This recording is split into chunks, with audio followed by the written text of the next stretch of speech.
Continuamos con la primera carta del apóstol Juan, la primera epístola de Juan. Vamos al capítulo 5, que era el que nos faltaba leer. Juan vuelve sobre que quien cree que Jesús es el Cristo tiene la salvación, ¿no? Nos vuelve con su teología, una teología muy profunda, muy interesante. Así que vamos a leer el capítulo 5 de la primera epístola de Juan.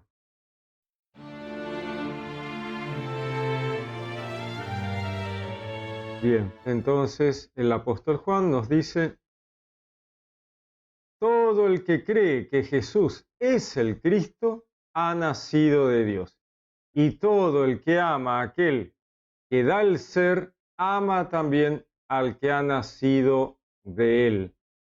Fíjense, esto es muy interesante. Todo el que cree que Jesús es el Cristo ha nacido de Dios, ¿no? Para creer que realmente Jesús, la encarnación del Verbo, es el ungido, el Cristo, dice Juan, es que realmente tiene una cercanía con Dios. Y todo el que ama a aquel que da el ser, este da el ser tiene que ver con el Padre, la razón, ¿no? La Trinidad tiene la razón, el Padre, el Verbo, la palabra de Dios, el Hijo, y el Espíritu de Santidad, el Espíritu Santo. Entonces, el que da el ser es la razón, el Padre. Entonces dice, ama también al que ha nacido de él. ¿Quién ha nacido de él? El Verbo, la palabra de Dios. Ahora, esto tiene una doble connotación. ¿Por qué? Porque aquí también tenemos que el que da el ser también es la palabra de Dios, porque la palabra de Dios es el que trae a la existencia lo que no existía. El que trae al ser también es el Verbo. ¿Y qué es lo que ha nacido del Verbo? Bueno, del Verbo nace, se encarna la manifestación humana del Verbo, que es Jesús. Porque Jesús, Yeshua, es la encarnación del Verbo, la encarnación terrenal del Verbo. Entonces, esa encarnación terrenal del Verbo nace del Verbo. Así que acá tenemos dos niveles, dos estratos, en los cuales, al comprender la divinidad, al comprender a Dios, entonces vemos que tenemos estos estratos. Ya que el Verbo es Dios, entonces el Verbo, al encarnar, produce la manifestación del hombre encarnado, que es Yeshua, porque Yeshua sigue siendo Dios aún en su encarnación terrenal. Nunca deja de ser Dios. Entonces vamos a volver a la idea. Tenemos al Padre, que es la razón, la que dice por dónde vamos, qué hacemos, el proyecto, el Verbo, la palabra de Dios que está manifestada como persona al encarnar terrenalmente, y que Dios ha personalizado su palabra, y ese es el Verbo. Siempre estuvo personalizado el Verbo, por lo tanto no tiene un principio. Así como la razón no tiene un principio, el Verbo no tiene un principio y el Espíritu Santo no tiene un principio. Siempre han existido porque son Dios. Yahvé son los tres, ¿no? Cuando uno dice, bueno, pero ¿y cuál de los tres es Yahvé? Bueno, Yahvé son los tres. Yahvé es la razón, el Verbo y el Espíritu Santo.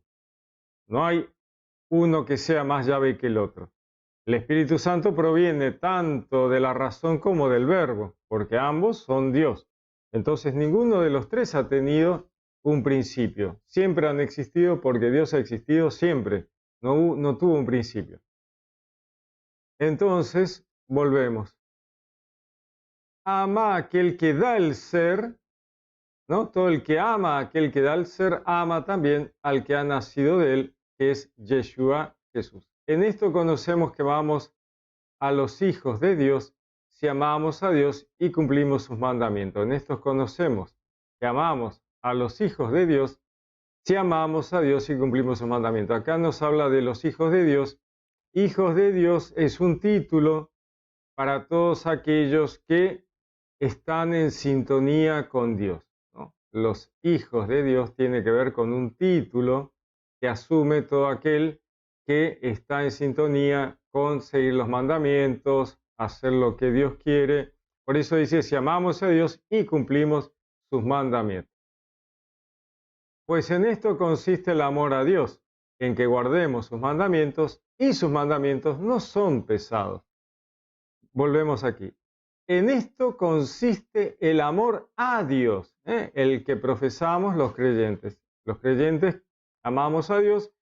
¿Y cómo se ve que esto es cierto? En que guardamos sus mandamientos, hacemos lo que Dios quisiera que hiciéramos, o al menos tratamos, y sus mandamientos no son pesados, dice, pues todo lo que ha nacido de Dios vence al mundo.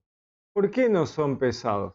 Los mandamientos no deberían ser pesados cuando uno está convencido de que lo correcto es hacer lo bueno, lo justo, amar al prójimo, obrar bien, rezar por los que nos persiguen, amar a los enemigos, amar a todos sin distinción. Entonces, ¿por qué un mandamiento va a ser pesado cuando uno está convencido de que no debe matar, no debe robar, no debe adulterar?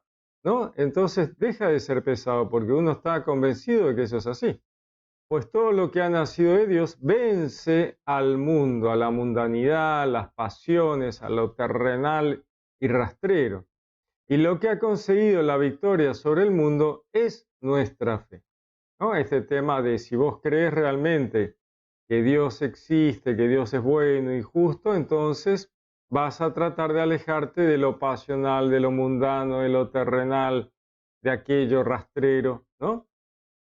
Pues, ¿quién es el que vence al mundo sino el que cree que Jesús es el Hijo de Dios? ¿No? Aquí hace un paralelismo entre quienes se alejan de la mundanidad, sino dice que el que cree que Yeshua, Jesús, es el Hijo de Dios. El Hijo de Dios es el título que Dios Padre, la razón, le da al Verbo como hijo para mostrar una relación de parentesco sencillo entre padres e hijos, ¿no?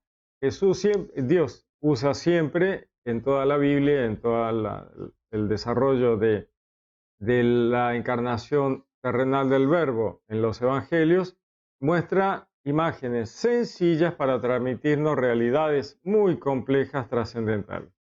Entonces, la razón muestra una relación sencilla, pero muy importante entre razón y verbo, entre padre e hijo, ¿no? Entonces, todos tenemos padres porque si no, no estaríamos conversando. Entonces, somos humanos encarnados y tenemos padres, somos hijos. Entonces, es fácil entender. Más allá de que nuestros padres hayan sido buenos o malos y que nosotros seamos buenos o malos como hijos, el modelo a seguir es de un padre amoroso, misericordioso y de un hijo obediente, amoroso y misericordioso. Padre e hijo, la jerarquía divina, una manera sencilla de comprender a la divinidad. Entonces, pues, ¿quién es el que vence al mundo sino el que cree que Jesús es el Hijo de Dios? Este es el que vino por el agua y por la sangre, Jesucristo, no solamente en el agua, sino en el agua y en la sangre. Y el Espíritu es el que da testimonio, porque el Espíritu es la verdad. Este es el que vino por el agua viva, que da vida, el bautismo es una representación y una imagen muy importante del agua que lava, que limpia, que perdona, y por la sangre, la muerte de Jesucristo. Entonces tenemos aquí, este es el que vino por el agua y por la sangre, Jesucristo. No solamente en el agua, sino en el agua y en la sangre. O sea, no solamente el bautismo, sino también la muerte y resurrección de Cristo.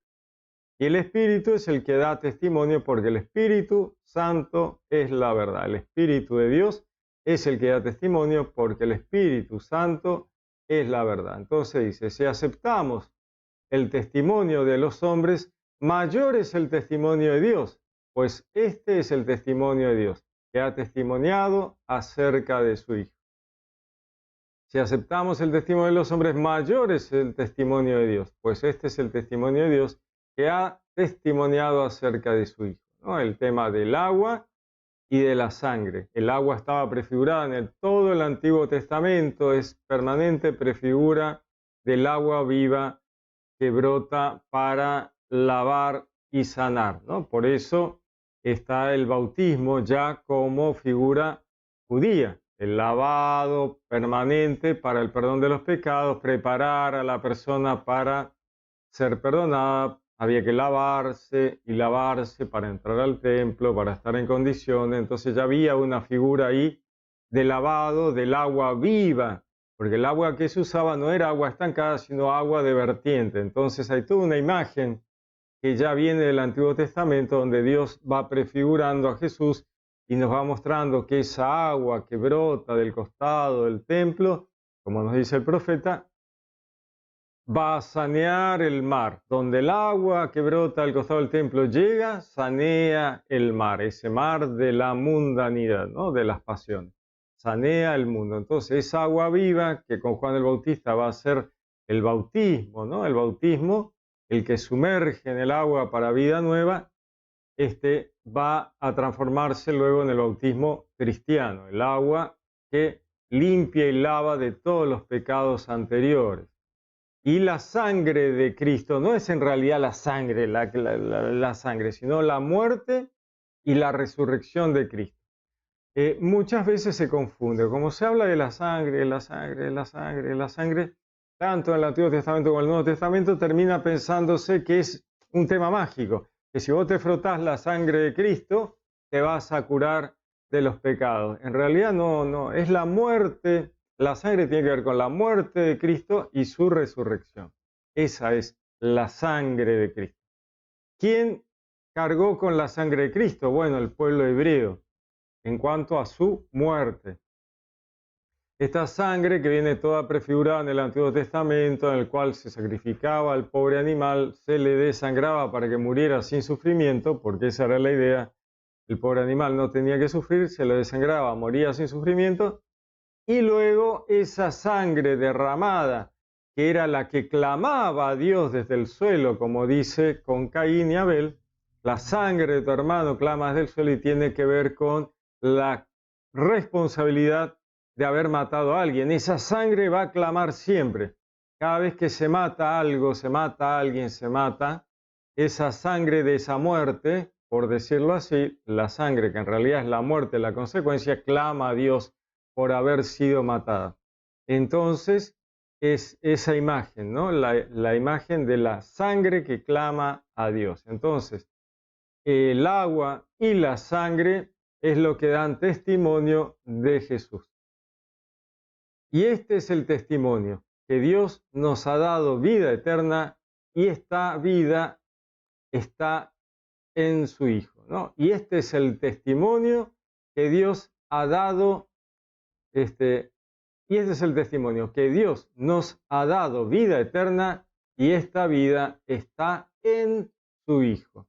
La vida está en su Hijo, en Jesús, porque Jesús es la palabra de Dios que trae la vida y la existencia. Y Él da vida eterna, no solo la vida para disfrutar esta vida encarnada en la cual el cuerpo adquiere vida y vive y disfruta de una vida encarnada, sino que al morir, el cuerpo, aunque queda tirado en el piso, el alma continúa hacia la vida eterna. Quien tiene al Hijo, tiene la vida. Quien no tiene al Hijo, no tiene la vida. Acá nos habla Juan entonces, que dice, quien comprende que el Hijo de Dios es Dios y lo tiene incorporado, va a tener vida eterna. Quien no lo comprende no tiene la vida eterna. Ahora, esto hace que aquellos que no conocen a Jesús no tengan vida eterna. Y acá viene un tema muy importante.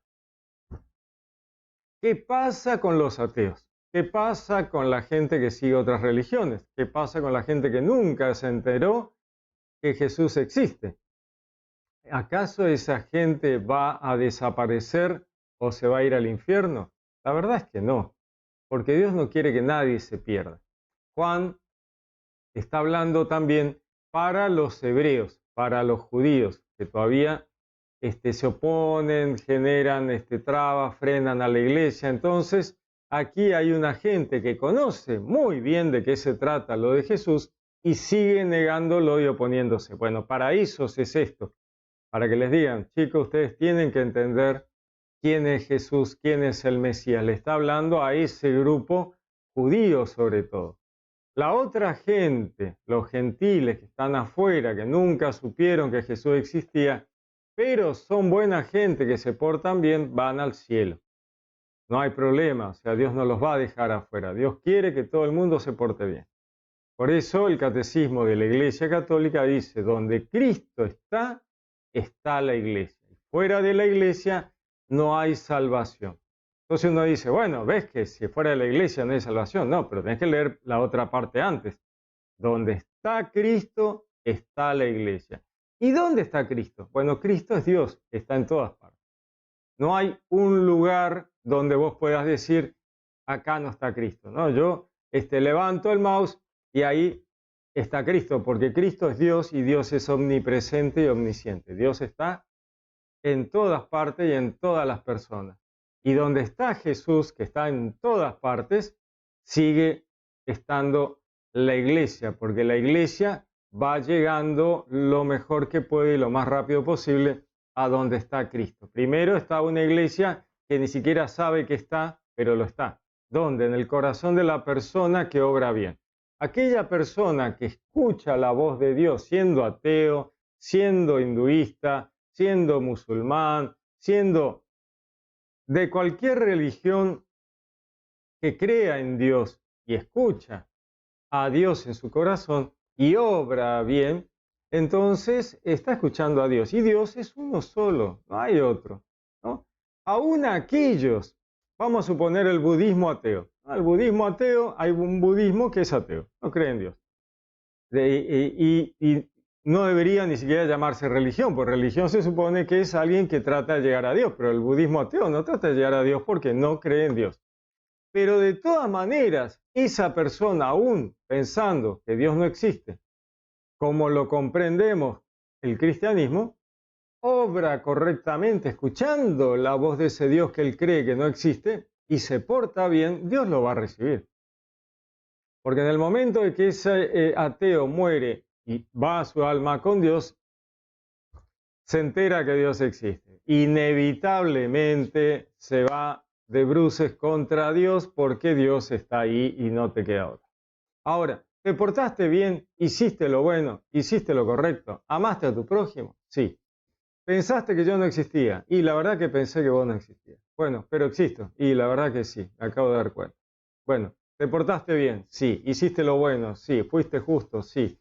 ¿Te portaste bien? ¿Hiciste todo lo bueno, lo correcto? Bueno, hace un cursito rápido de la existencia de Dios. Ahí anda la oficina 4, dice, curso rápido para entender que Dios existe. Y si todavía te quedan dudas, llena los formularios. Anda. Todos van al cielo. El cielo tiene que ver con las buenas acciones y las buenas obras. Y entonces Jesús, ¿para qué murió?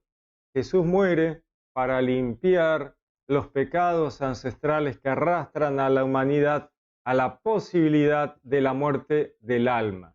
Y Dios no quiere que la humanidad pierda su alma.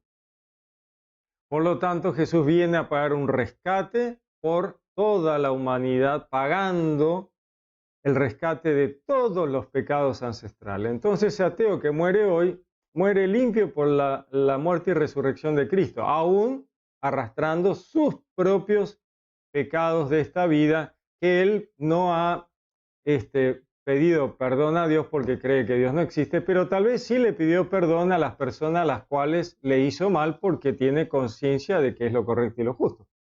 Entonces, escuchando la voz de Dios en su corazón, ha pedido perdón a otros, porque es una buena persona. Entonces, cuando llega allá, tal vez tenga menos carga, menos cosas que arrastrar que algún creyente que aún creyendo en Dios no le pidió perdón a nadie, ¿no? Entonces, no es un tema mágico. Creo en Dios y entro al cielo.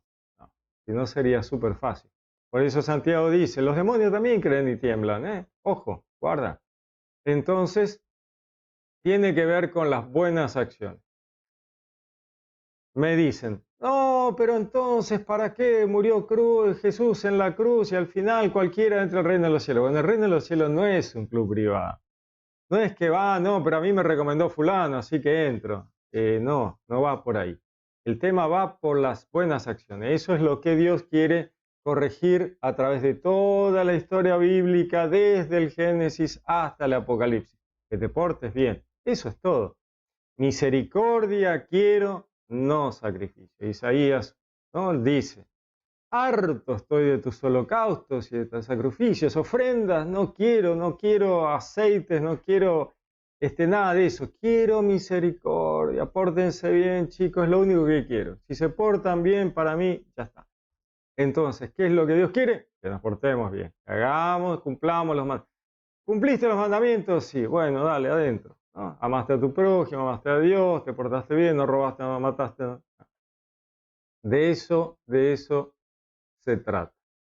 Entonces, dice, en esto está la confianza que tenemos en Él, en que si le pedimos algo según su voluntad, nos escucha.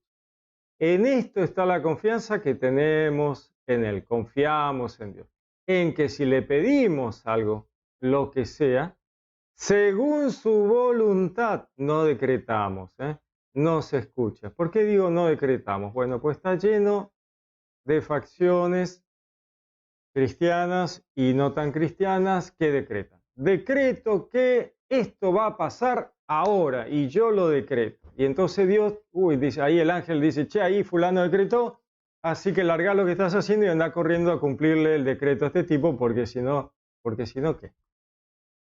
¿Se dan cuenta que decretar no está bueno? Está mal, no se debe decretar.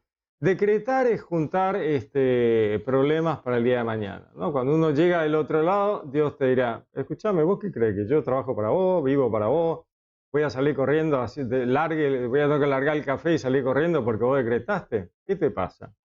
No decretes. Pedile a Dios, hágase según tu voluntad. Como dijo María, hágase en mí según tu voluntad. ¿No? Esto, hágase en mí según tu palabra. Lo que vos digas. Yo quiero, y lo quiero ahora, como los chicos, ¿no? Yo quiero esto, lo quiero ahora y lo quiero ya.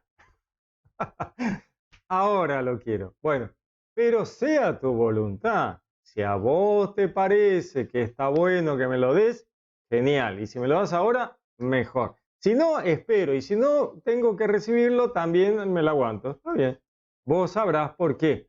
Pero no te voy a poner en una situación de salir corriendo a darme un coscorrón, porque lo único que voy a conseguir es que me den un golpecito en la nuca, no decretes, ¿no? Entonces, no se decreta, chicos. Es para lío eso. ¿Para qué? Para meter la pata.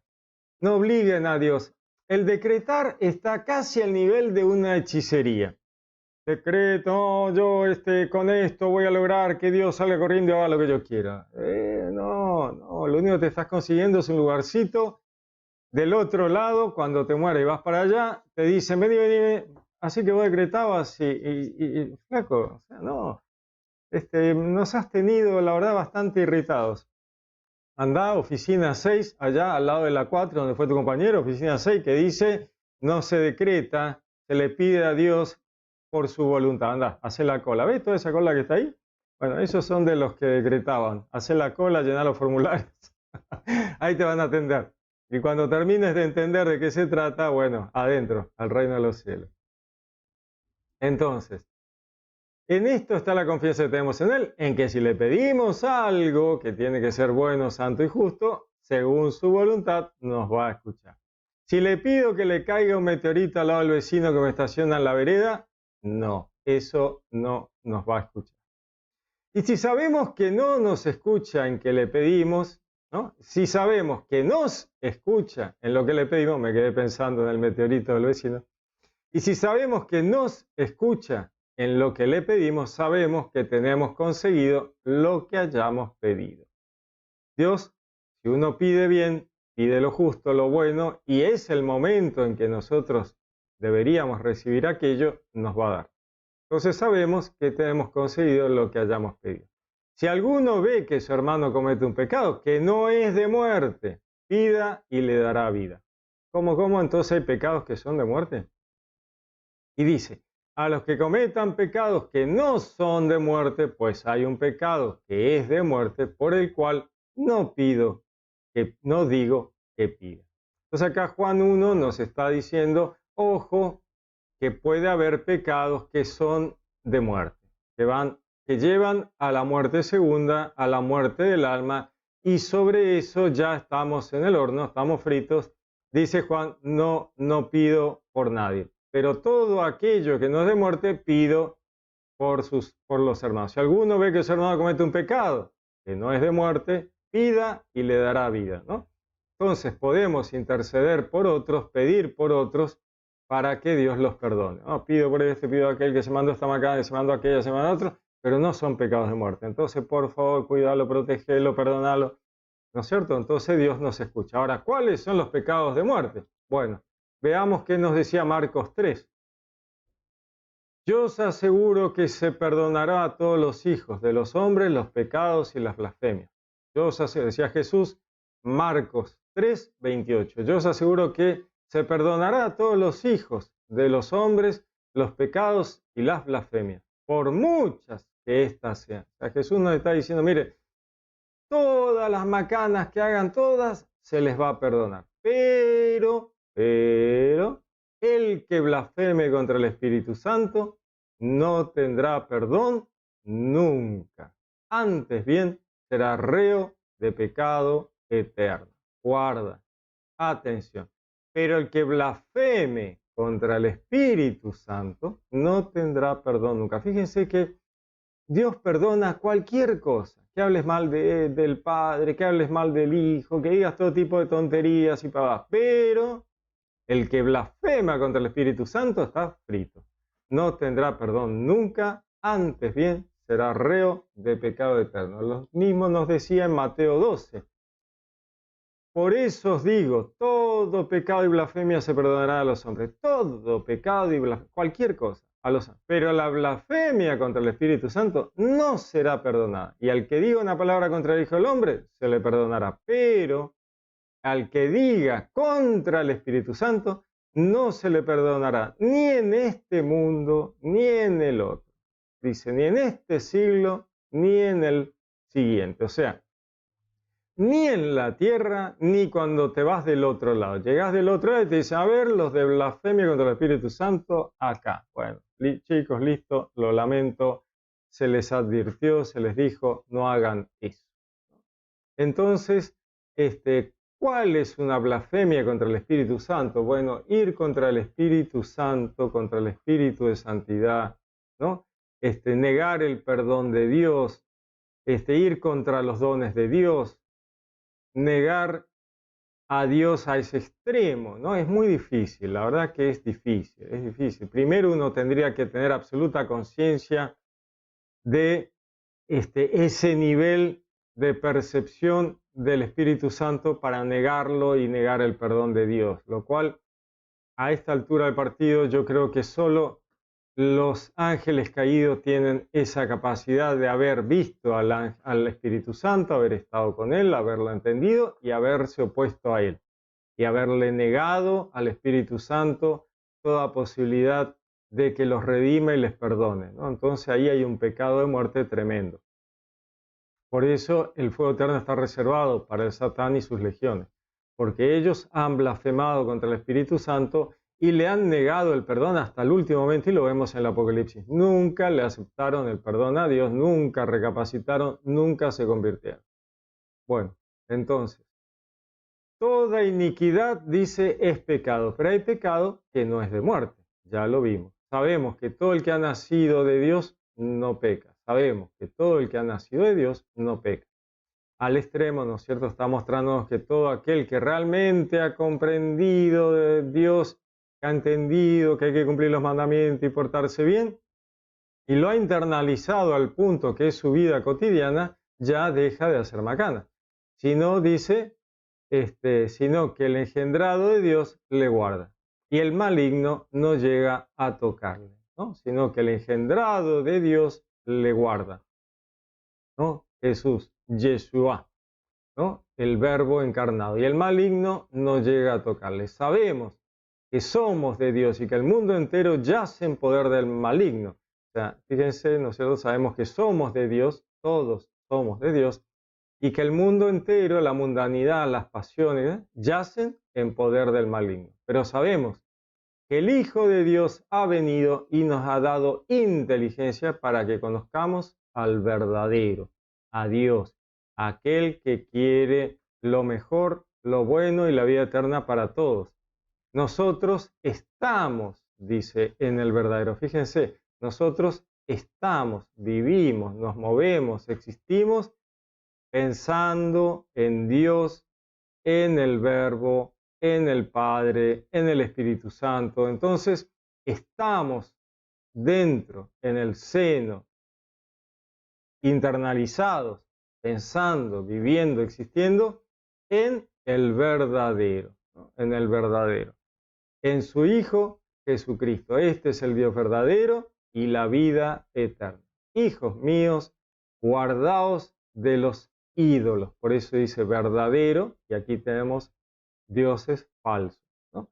Nosotros estamos en el Dios verdadero, el que realmente existe, el único, y dice guarda porque hay gente que sigue a dioses falsos y tienen ídolos, la idolatría.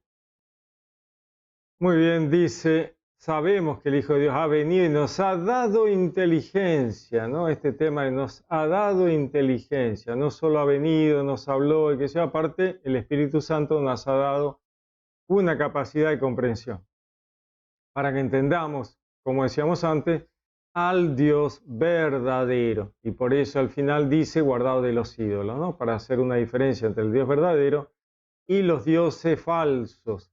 Estos ídolos no es solo una imagen, una estatua, porque si no dicen, no, pero le pasa que los católicos tienen imágenes y son idólatras.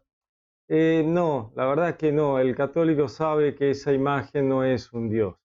Hay dioses aquí que deben ser mucho más peligrosos de adoración que una estatua, y tiene que ver con la fama, con el dinero, con la riqueza, con un montón de otros dioses. Hoy el Dios universo, para mucha gente que no quiere ser cristiana y que le parece que no es cool ser cristiano y que es mucho más cool seguir al Dios universo. Entonces, siguen al Dios universo. Todavía hay gente que sigue al Dios Sol, por ejemplo, es increíble, una cosa que no se puede creer, pero sí, todavía hay gente capaz de seguir al Dios Sol. Entonces dice, guardaos de los ídolos, los dioses falsos, ¿no? Ese es el tema. Muy bien, vemos entonces con Juan que vuelve sobre ya lo que nos ha dicho en su Evangelio, que la palabra es Dios, que el Verbo encarnado es Yeshua y nos habla una y otra vez acerca de la Trinidad. La razón, el Verbo y el Espíritu Santo. Y hay que tener cuidado de no caer en blasfemia contra el Espíritu Santo, ¿no? Tener mucho cuidado, mucho cuidado. Pedirle a Dios las cosas bien para que Dios nos cumpla aquello que pedimos, bueno, justo, santo, y siempre diciéndole que sea su voluntad y no la nuestra cuando a Él le parece. Nada de decretar, no decretemos, no hagamos eso, ¿no? Suena lindo, la verdad que está buenísimo. Uno escucha decreto que salga el sol a las 3 de la tarde y sí, pero eso no va a pasar, ¿no? Y metes a Dios y tropiezo para otros, porque cuando se decreta y la cosa no se cumple, lo único que se logra es hacer quedar mal a Dios. Pues la gente no dice, es que decretó al cohete, y no, dice Dios que no cumple lo que este tipo decreta. ¿Cómo puede ser? Dios no existe. Y entonces en vez de darle una mano a los creyentes, los estamos haciendo tropezar. Entonces, le pedimos a Dios, yo quiero esto, lo quiero ahora, pero si es tu voluntad. Y si no, está bien. Ahí está bien, ¿no? Sea tu voluntad y no la mía. Perfecto. Muy bien. Les dejo algo para pensar. Linda la epístola de Juan. Ya seguiremos con las otras. Que Dios los bendiga, que tengan un lindo día. Les saludo con gran afecto. Les habló Pablo